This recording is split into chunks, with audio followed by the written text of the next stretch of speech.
Hi! Mami Parkis here. So bago ang ating mahabang talakayan, tayo muna ay mag-unboxing ng ating mga pinamili para sa ating store. So yan ay double-sided tape at syempre, again and again, ilalagay natin ang link niyan kung saan po nabili para kayo din ay makapagtinda niyan. So, naubusan na ako ng stocks ng mga scissors, gunting. So, kaya naman, meron tayong iba't ibang klase ng sizes at napakatibay talaga at ang ganda ng quality ng gunting na iyan. Mura na, matibay pa. So, kaya share ko yan sa inyo, okay? At ito naman ang ating susunod. Ayan. Ang mga cotton buds na kahoy. So, mabiling-mabili yan dito sa amin. Meron tayong maliit at meron tayong malaki. 6 po ang benta ko sa maliit. 10 piso naman ang benta ko sa malaki, sa maramihan. Same size lang, pero yung dami niya. So, ang hindi mawawala ang shoe glue na ginagalaw-galaw natin kasi syempre baka comatose, you know. So, another gunting for store use at clay. Ayan. So, naubusan kasi tayo ng clay. So, kung mapapansin nyo, usually mga office and school supplies ang ating mga nabili. So, yun naman ay clear double-sided tape. So, may naghahanap din kasi. At, syempre, ang King Ever battery. Guys, tingnan nyo yung drama ni Daddy Park, no? So, ang tawag po dito ay magnetic clip. So, maganda to kapag ka sa mga bakal. So, kasi, ginanya ni Daddy, dahil lagi akong nagagalit. Hindi daw niya kasi nakikita minsan dito sa mga lalagyan, yung mga kalas na item. So, kaya ang ginagawa niya, pumipitas ulit siya dito sa taas. So, kaya naiipon yung mga kalas. So, kung ganyan daw, madali daw niyang madi-dispose or una niyang maibebenta. So, ang ganda nito guys, murang-mura lang po ito. So, that is just an idea if you want na ano, no? I'm not pushing you na gumastos nang hindi naman karapat-dapat, pero napakamura lang po niya. Okay? So, mag-check out na po kayo. Ito naman po, ay kung kayo naman ay mabili sa inyo ito. Glue stick po ang tawag dito. So, napakabili po niyan dito sa akin. Hindi po ako nasisiro niyan sa bentahan. Basta-basta. So, mura lang po siya. Wala pa po siyang 2 piso ang puhunan. Kaya naman po, binibenta natin siya ng 5 piso at maganda ang tubuan. 3 point something ang tubo natin. Imagine po, no? Yabang na tissue na makapal, absorbent, maka-smooth at mura. Maganda rin ang kitaan. Okay? Ayan, so hindi naman din magpapahuli ang napakabiling shaver. 10 piso lang po ang benta ko dyan. At ayan naman po ang Dorco blade. Mabili din po yan. Next ay mga gunting. May mga bumibili po kasi na gusto ganyan. Hi guys, Mami Parkis here. So, umorder na kayo ha sa ating mga produkto na ipinlex or ipeplex ko sa magdaraang video natin, okay? So, mag-check out na kayo kasi yan naman ay mga essential sa ating tindahan. Kung tinitinda nyo lang naman, no? Dito na kayo umorder sa Mami Park, okay?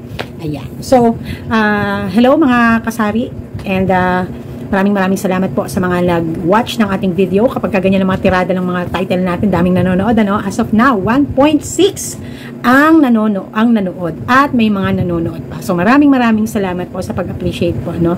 So, iyan lang naman yung mga paalala, no? Para makalabit natin ang ating ibang mga kapwa content creator or kaya kayo na mga simpleng people lang na may social media account, no? You're using your platform, no, to share your small wins, na walang problema diyan, no?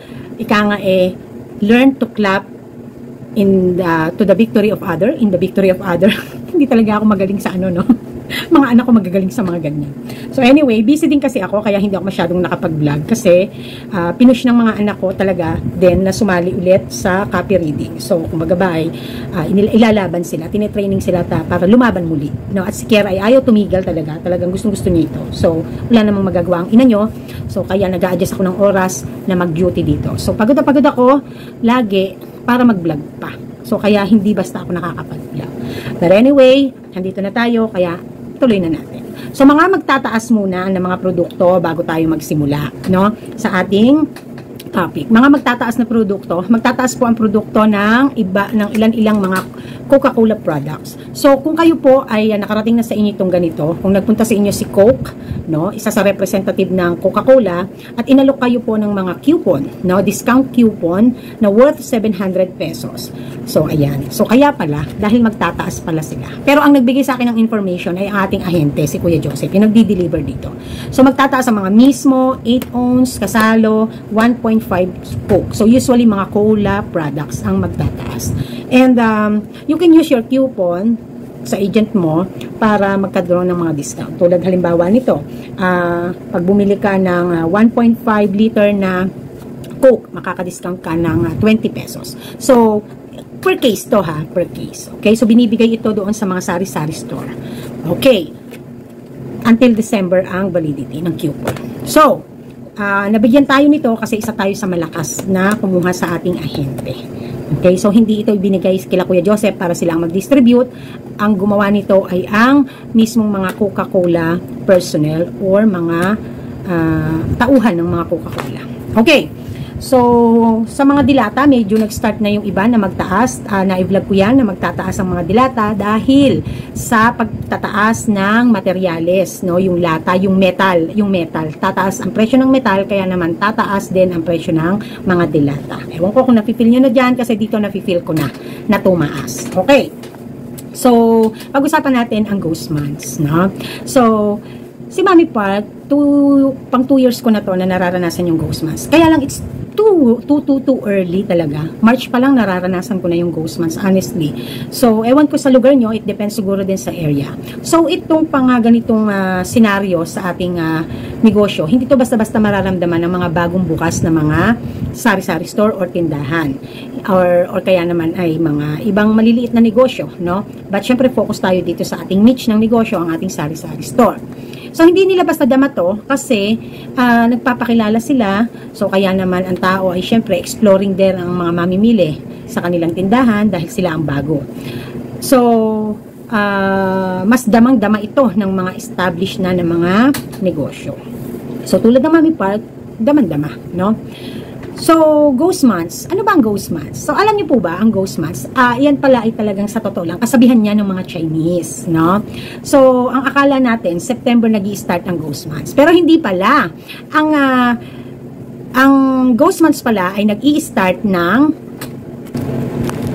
August, no? Sorry ha, may nagpapap lang.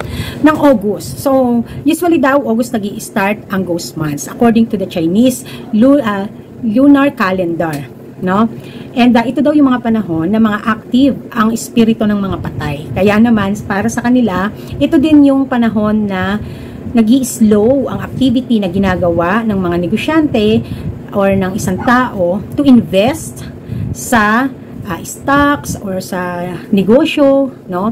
So, tayong mga maliliit, ito yung mga panahon na nag-i-slow din tayo when it comes sa pagre-restocking. Kumbaga ba, hindi tayo basta-basta nagpo-full stock kasi nga baka tayo ma-expirean, matagal ang maubos kasi nga ito din yung panahon na according sa mga Chinese, ito din yung panahon na ang power to purchase ng mga tao ay mabagal, bumabagal, humihina, or minsan talagang halos di na bumibili, no? Ay sabay na natin na ang ekonomiya ay napakataas ng inflation, napakataas ng mga bilihin, hindi tumataas ang sahod ng mga tao, no? So, ngayon, kung nadidinig nyo, mga pinapanukala ng nasa gobyerno na yung pagtaas ng ating, yung pagtaas ng sahod ng mga Pilipino. So, I just do hope, no? Meron ding lumalaban na isang vlogger at parang party list siya na tanggalin na yung mga provincial rate at isang rate na lang ang gawin, no? So, I don't know if sasabihin ko sa inyo kung may iaano ko sa inyo yung alam niyo po ba na sa panahon po ng 2023, ito yung pinaka latest, no, 2023 na data na nakuha ko. So, ang sahod ng mga tao or yung tinatawag nating minimum wage. So, ano po ba pinagkaiba nung minimum wage at salary earner? Yung wage earner, nagdedepend ito sa work hours na nagawa mo. So, dito sa atin, usually wage earner ang ating source of or paano ba, yung pag-count ng income, 'di ba? Yung 8 hours ang pinaka minimum ng ating wage earner range ng salary. Tapos yung salary earner naman na tinatawag, yung difference niya from wage earner, yung salary earner naman is ito naman yung fixed salary ang kanilang kita. So, halimbawa, regardless of time, regardless of days, basta fixed. Halimbawa, monthly, ito ang kanilang sahod. Fixed salary, ika nga, no? And, halimbawa, monthly or every 15 days or regardless kung ilang oras silang gumawa sa isang araw. Basta, fixed salary sila. So, sino ba usually yung mga fixed salary? Yan yung mga domestic helper, mga katulong, mga yaya, yan, yung mga, usually mga fixed, mga fixed salary sila.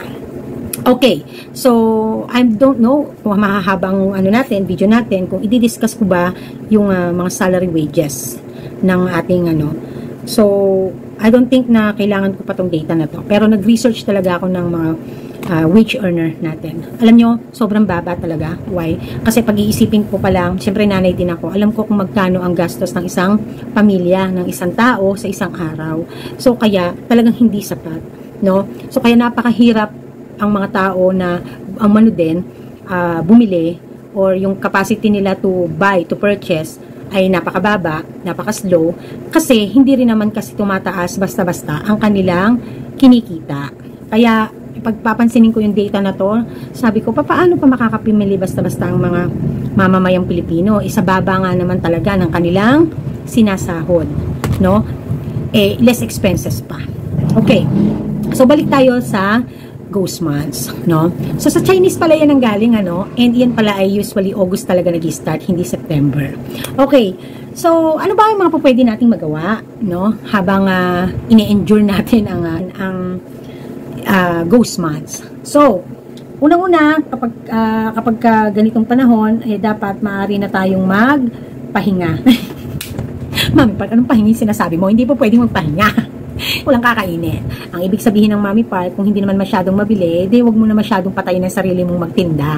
Nangangarap ka makapagpahinga at nangangarap ka magbakasyon, di mo magawa. Samantalahin ang matumal na panahon para maagang makauwi, makatulog, magmuni-muni, manood ka ng mga gusto mong movie. Kumbaga ba, i-enjoy mo, no? So, ito rin yung mga panahon na po pwedeng makapag-isip ka kung ano kaya ang mga pakulo na pwede kong gawin sa upcoming na, kumbaga ba, sasalubungin natin ang holiday season, di ba? So, ito yung mga panahon na magkaroon tayo ng pagmuni-muni. Take the chance na makapagmuni-muni.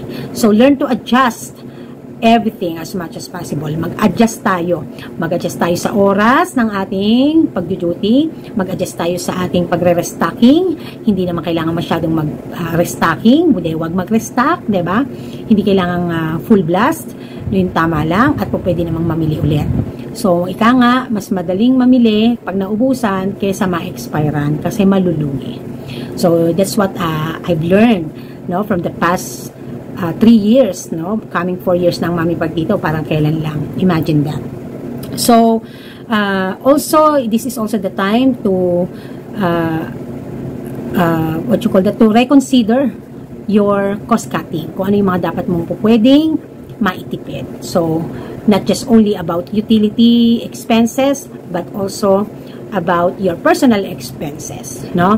This is also the time na dapat sana bago approaching ng ghost months, ito sana yung nakapaglinis-linis na tayo paunti-unti ng ating mga utang kasi ito yung mga panahon na talagang napakahirap nating makahulog makabayad kasi nga matumal. So, kaya nung nakaraan din, ang sabi ko sa inyo, dapat ang goal natin ay makapaglinis-linis tayo ng mga bayarin. Yung mga bayarin natin sa mga ahente, natural lang yan kasi yan naman ay ang inuutang natin ay paninda din. Pero yung lalo na kung gagamitin sa personal, Diyos ko Lord, iwas-iwasan muna natin. So, tatandaan nyo ito ang tip. Huwag kayo basta-bastang mag-commit ng obligations kapag panahon ng ghost months. Also, as much as possible, before approaching ghost months yearly, ay matapos nyo ang inyong mga malalaking bayarin nang sa ganun na hindi kayo magipit. So, yan ang natutunan ng Mami Park. So, ibig sabihin, magpaplano kayo pag magpaparelease kayo ng utang. Isipin nyo yung months na tatalon or na babagsakan nung panahon kayo ay magbabayad. Kasi nga, yung ghost months, napakahirap na dyan tayo nagbabayad ng utang dahil matumal. Okay? So, ano pa ang maaari nating magawa? So, hindi maiiwasan talaga isa sa mga napakalaking problema at nagiging dahilan din ng pagbagsak at paghina ng ating negosyo ay ang ating kakompetensya. So, hindi natin to mapipigilan, wala tayong magagawa. Minsan talaga, kahit sabihin pang na tayo ay lumalaban ng patas at sila bigla na lang nagsulputan dyan, na ni barangay permit man lang ay wala, hindi naman natin yan basta-basta mariread off. Ang kailangan lang talaga natin, mahabang pisi. Ito ang reality, kailangan natin ng mahabang pisi. Siyempre, kahit sabihin pa natin na maliliit yan, kung napakarami naman, kung bagabay sa isang taon, ang nagbubukas, ang nakalaban mo ay 4, 3, taon-taon, o di syempre, kahit paano apektado ka. So that is what happened to me. No, kaya isa din sa medyo tumumal din kaming gawin dito. Kasi nga, ang daming mga nag-open na maliliit. But, usually, ang akin na-observe, lalo na kapag sinasabi naman ng mga customers, Mami Park, mahal din, napakalaki ng mahal. So, kaya hanggat maaari talaga kapag dito kami bumibili gawi. Kasi dito talaga medyo mura-mura. No, kasi like, one time nalaman ko, yung cup noodles na usually binibenta ko lang dito ng 28, binibenta sa iba na mga nagbagong nagbukas, binibenta nila ng 30 to 35 pesos, literal. So, napakalaki, di ba? Imagine that, ang laki, imagine nyo yun. Naloka din ako nung nalaman ko. Shocking. But anyway, hindi naman tayo dyan mag-ano at buhay nila yon, no? So, yun lang. Meron ako kwento sa inyo. Sa group ng taxi, merong mga negosyante minsan na minsan na yung mga naglalabas lang ng sentimento nila. So, magpo-post na po pwede daw bang isumbong ang mga kalaban sa negosyo na mga hindi naman permitted, hindi lumalaban ng patas, nang sa gano'n naman ay maging patas naman ang laban kasi syempre apektado sila. So marami nag-comment doon. Alam nyo, hindi ko alam kung matutuwa ba ako, agree ako sa iba na mga nag-comment na to o hindi. Pero kung sa sarili kong opinion, kasi ang karamihan ng opinion kasi ganito.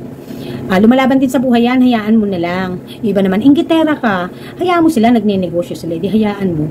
Bakit mo pinapakailaman? Lumalaban sa buhay yan. Siyempre, ganito, ganyan. Pero alam nyo, if ako yung personal ko na opinion, kung madali lang, at mabilis lang, at hindi madiwara, ang isuplong sila, or ireklamo sila, ako din magsusumbong magre-reklamo. Why? Kasi syempre, no, tinaguyod mo yung negosyo mo, na taas noo, nag-comply ka, alam mo yon, tapos biglang may susulpot dyan, nagtitinda pa ng illegal na sigarilyo, tapos sila pa yung mga parang matatapang, ganon, no?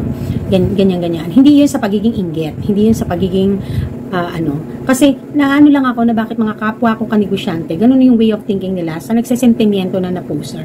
Kasi kapag naranasan mo yung ganyan, talagang sasamaan loob mo, no? Kasi lumaban ka ng patas no? Hindi ka nakarating sa ganitong sitwasyon nang hindi mo pinaghirapan at pinag-igihan at hindi ka nag-comply, 'di ba?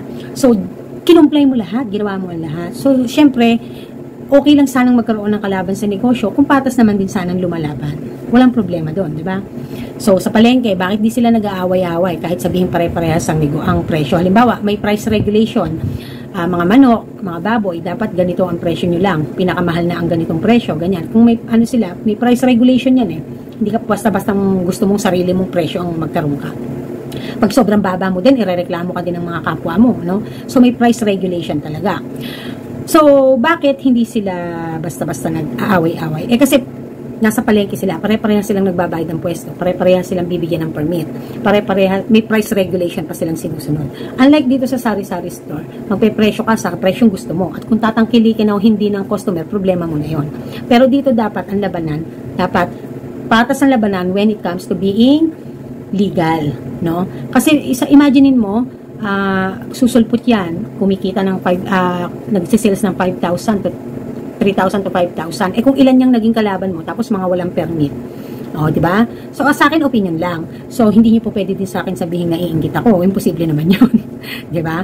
Kasi mas malaki naman ako sa kanila. Hindi kayabangan yon. Ang punto ko lang is, mas marami sila. So, syempre, pag pinagsama-sama yan, talagang ikaw, bawas ka talagang malaki, di ba? Baba ka talagang malaki. Pero ikaw lumalaban ka ng patas. Nangungupahan ka din, o kung yung iba, nagsulputan, nangupahan, nagpe-permit ka, nagtatax ka pa, di ba? So, wag na nga lang mag-tax di ba? Kung hindi sila magtatax at least man lang sana barangay or mayor's permit, di ba? So, at least patas ang labanan. So, yon. So, isa yan dun sa mga reason kung bakit din bumababa talaga ang sales ng mga kasari, no? So, wala tayong magagawa minsan, pero sa totoo lang, if there is a easiest way to report it, ako din ginawa ko yun. sa totoo lang. No? Hindi yun sa pagiging inggit, kundi para matutunan ng mga maliliit na ang pagnenegosyo ay dapat kahit papaano lumaban ng patas, diba? Mas mareklamo pa yung maliliit na na nagkarokaysyo sila ng kalaban din, ganito, ganyan. Pare-parehas lang naman din sila, hindi naman mga lumaban ng patas, no? Alam mo yun? Yung sometimes ikaw na minsan na you have the guts na mas magreklamo, mas reklamador pa yung silang maliliit. Ganun. Diba? So for me, or to me, I try to explain to my customers why wala akong ganito, bakit ganito ang presyo, bakit ganyan. So, naiintindihan nila. They understand. So, yun naman ang grateful ako na talagang kahit paano naman, kahit nahati ang mga customers, my regular customers, I still see them somehow in the store. Actually, sold out ang Red Horse ko. Sold out ang gin ko. Ganon. Let's be grateful kung ano yung blessings. Wala naman tayong magagawa. Everybody naman talaga experiencing the ghost months. Yung pagtumal talaga. So, I think yun lang yung po pwede kong sa inyo in today's video kasi kapit lang kasari, no? So, ngayon, naintindihan nyo na pagka ghost months, kailangan medyo hinay-hinay din tayo, no? Huwag tayo masyado ma-overwhelm sa mga activities na ginagawa natin. If it's not like before na, it's not the way it used to be before. Paano ba? Ganun ba yun? Kahit paano sana, kumapit ka, manalig ka, at huwag kang titigil na mag-isip ng mga bagay na po pwede mong magawa. No, sa mga panahon na matumal ay pa rin, gawin mo pa ding makabuluhan na makapag-isip, makapagnilay-nilay, magkaroon ng realizations kung ano yung mga po pwede mong pang magawa kapag ka bumalik na ulit sa sigla ng sales, no? Ayan. So, yun lang. Ang gara, no? Napapagod kasi ako Ang gara ng pakiramdam ko. Sobrang antukin ako. I just don't know why. Siguro kasi nasanay na rin ako na hindi basta na nagpapalit ng tulong. So, mag-shoutout tayo, guys. Mag-shoutout naman tayo. Shoutout to Rich Vlogs. Alam niyo to, itong si Rich Vlog, nagluluto, may karinderya to, tapos may sari-sari store sa Manila. So, nakakatuwa, Ma'am Rachel Vlogs, andito po kayo, no? It's been a long time, mga panahon namin ng mga pandemic time, yung pandemic, era namin, na ang daming mga vloggers, na mga magkakakilala, at mga nagre-reach out sa isa't isa, yung mga iba, nag-iisdaan pa, no? Kasi nga, para mapasok sa monetization, something like that. So, hello Rachel Vlogs, ang ganda mo ngayon, Mami Pat. At kung hindi sa mga taong nag-work ng 8 hours, baka wala din customer si store, which is true, no? Rachel Vlogs, again, parang ako bumili ako ng product na mayroong libreng payong kahit hindi mabenta yung products. Wala man link, Mami Pat. Merong link, ma'am. Bakit hindi mo mahanap? Meron pong link. Juanito San Mateo, para kayong si Diskaya, bumili ng kotse kasi may payong. So, ewan ko ba, napagtripan ko lang talaga noon. Basta, nung time na yun, ewan ko ba, gusto ko yung payong. Natir Remigio, nood lang ako madam, natutunan ko din po na huwag na sanang gawing content ang mga kamalian ng ating mamimili o customer, which is true, no? Sa totoo lang, why? Hindi natin kailangan i-literally drag them into our social media platform. Alam niyo po ba, may batas na po ngayon, na kapag ka po nakita ang muka ng mga nasa background people mo na stranger na hindi mo kakilala at hindi sila pala pumayag na masama sila sa iyong video at iyon ay pinablik mo, pwede ka nilang kasuhan, pwede ka nilang ireklamo. So kaya as much as possible, yung mga mapupunta sa background mo, bago mo i-upload, i-make sure mo na i-inform mo sila na i-upload mo yan sa iyong social media platform, yan ay vlog, so might as well na magiging in public din ang kanilang mga mukha. So you have to make sure of that kasi pag na-timing, baka ikaw ay mareklamo. Or to be safe, i-blurred mo sila, i-blurred mo yung mga mukha nila. Okay. Janelle Vlogs, I relate mami, ganyan din ako, hindi naman ganyan buhay nyo kung di yung partner mo. Di nila alam, ang hirap mo tinda-tinda kahit ano, but still be humble all the time. Gulatin mo na lang sila, ganun. O, tama naman yun. Tanggalin na natin, patayin na natin sana paunti-unti yung stereotyping, yung stereotype na kapag ka may asawang foreigner, dahil sa asawang foreigner, kaya naging ganyan ang buhay mo, ganyan, no? Hindi lahat ay Disney princess, no? Hindi lahat ay ang buhay ay naging Disney princess sa pinili nilang tao, but because they really love each other, kaya naman they stick together through thick and thin. Ha? May ganun pa. Okay, thank you, Janelle Vlogs. Dolores Yabut, asset nga na tinawag yon. Parang nag-aral siguro yan ng ibang klaseng accounting. Ayan, yung in-example natin, no, na dun sa ating last vlog. Dolores Yabut again. May pangkamot ako dito na parang may daliri sa dulo. Binili ko pa sa Baguio. Yan din ang gamit dito sa store pag nag-aabot ng mga nasa taas. Speaking of that, meron din ako nito. Ito nabili ko to sa handyman, sa Walter Mart. Kasi nung minsan na lumuwas kami ng Daddy Park, then dumaan kami ng Walter Mart, nakita ko to. May tinitingnan kaming tools Tapos, nakita ko to doon sa cashier. Inano ko, sabi ko, ay, ang galing, na-adjust. So, ang ginawa ko, kinuha ko. Kasi, isa sa struggle ko dito, hindi ko maabot yung lukid ko. Alam niyo yung pag nagtitinda kayo, bigla na lang may mga ngati sa likod niyo. So, ito ang ganda. Kasi, na-adjust nga. Oh, ang taray. Ay, gaganyan-ganyan mo siya. Oh, ang sarap, no? So, yan. So, try ko kapag nakahanap ako ng link nito na, ay, i-share ko sa inyo. So, ganda siya. Yan. Okay. So, let's move on to Juanito, sabi niya, Juanito San Mateo, morning mami, madalang po kaming makanood kasi busy po. Kailangan kahit yumaman ka sa pagtitinda, tahimik lang. Kasi ang mayayaman talaga, hindi pinapakita minsan ng mga pinapareho. Walang tuldak. Makakapagod ba sa akin? Dire-diretso. Eto, sige, ulitin natin. Kasi busy po, kasi busy po. Kahit yumaman ka sa pagtitinda, tahimik lang. Kasi, ang mayayaman talaga, hindi pinapakita. Minsan nga, pare-pareho lang damit, walang magarang sasakyan. Pero, ang dami palang bukid or palayan, libo-libong ka ba nang inaani. Kaya doon ako hanga. Ang ganda ng message ni Sir, Kaso hindi ako makahinga. Walang tuldok! Sinabi ko sa inyo, pag magko-comment kayo, gagamit kayo ng quit, gagamit kayo ng tuldok. Okay, thank you, Sir Mateo. Tama naman, which is true talaga, no?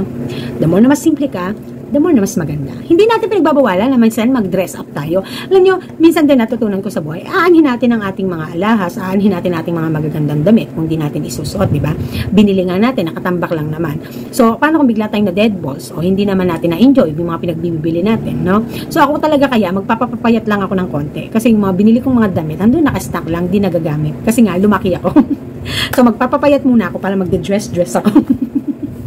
Hindi masama yun, no?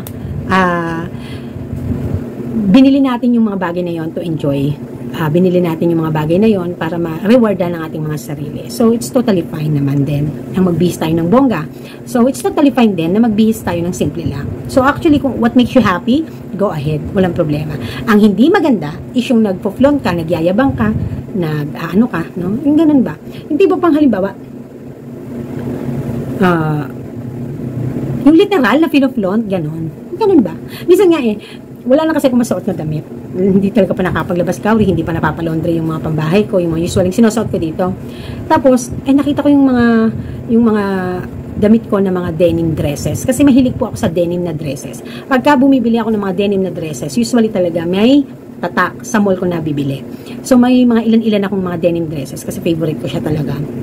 Kasi hindi siya talaga naluluma. Classic yung kanyang classic yung kahit anong era, basta may ganung kang damit, hindi ka basta basta yun yung mga klase ng damit na hindi basta-basta nawawala. Classic, no? So, yun. Meron ako mga dresses. Then, humablot ako ng isa at nagsuot nga ako. Tapos, akala ng mga tao, aalis ako. Tapos yung iba sabi, mami, umalis ka ba? Nakabihis ka? Sabi ko, hindi Sabi niya, ay, ang taray, pambahay mo lang. Hindi, wala na kasi ako masuot na damit. Kaya wala akong choice, sinuot ko na to. Alam mo yung gano'n? Kasi hindi nga nila ako nakikita na basta nakagayak. Diba? So, akala nila, aalis ako. Akala nila, umalis ako. Kasi nga, usually nakikita lang nila ako naka-t-shirt, naka-short. Paulit-ulit lang ang damit ko. Makikita nyo sa vlog ko, nakikita nyo yan. Hindi man laging bago ang damit ko. Yun at yun din ang mga suot-suot ko. So, kapag nakasuot ako ng gano'n, parang akala nila, umalis ako, ganyan. Wala na lang kasi ako talagang masuot. At buti nga, kasya pa sa akin. Yun. Okay. Tap, mga uhaw na uhaw sa likes at reaction niyang mga yan, sabi ni Tap. Princess Camille Sames, done watching Idol. Buhay tindera sa isla, gusto kong manood sa'yo kasi magaling ka mag-English. Wow, sana. Di naman, di talaga, promise. Super wrong grammar ako, ganyan. Pero kiber lang, ang katwira ko si Daddy Park, nga daw pinipintasan no? Kayo pa kaya dyan. Diba? So, enjoy natin ang buhay. Huwag natin masyadong anuhin, no? Yun lang. Bongga, na-invite sa Google PH si Mami. Yes, na-invite ako last August 28, but the problem is, hindi naman ako po pwede. No? I just want to experience sana, no? That's the very first time na na-invite tayo. Okay, Evelyn Permante, 200 nakita sa GCash, masaya na ako. Kaso nalulungkot din ako pag alam kong isusugal lang ng customer ko. Which is true, no? Ellen Pilar, hi Mami Park, always watching po. Love you, dami kong natututunan. First, yung pagpapautang. Galit ako pag kaalis ng mangungutang, tas asawa ko sinabihan ko about utang. Sagot sa akin ng asawa ko, kasalanan mo, pinautang mo, tas sa akin ka magsusumbong. Thanks, Mami. Now din na ako magpapautang. Sa makunat magbayad. Hi na ako. Minsan ganyan ugali natin mga babae. Yung hindi natin kasi ma-express yung galit natin or inis natin sa ibang tao. Then ikikwento natin sa mga partner natin. Tapos yung mga partner natin, ganyan lang ng ganyan. Tapos pagka kinontra tayo yung galit. Madalas mangyari sa amin yan ng daddy. Natatawa na lang siya. Ay, gumagano na lang si Daddy Park. Wala nang nagawa. Hindi siya pwedeng basta kumontra. Yari siya sa akin. Kapag ka ugali natin mga babae, no? Madalas. Ay, nako. Anyway, maraming salamat sa pakikinig nyo. At I do hope na malagpasan na natin itong ating crisis, no? Ang ating ghost months. Kaya lang, September pa lang, wala tayong magagawa. Ilang months pa rin ay pagtitis natin. So, hang on and manalig, magdasal at syempre magsipag. At kung kung may time na makapagpahinga, magpahinga. So ako magpapahinga na ako. Bukas ko na 'to i-edit kasi gusto ko na matulog. Nakita niyo ay bag ko. Kaya gusto ko na matulog. Pero pagdating sa bahay, hindi man ako basta nakakatulog. Nagse-cellphone pa ako, nanonood pa ako ng mga movies. So yun lang, Mami Park. This is Mami Park and this is Team Park. Nagsasabing tindera is my proud career fighting. Bye!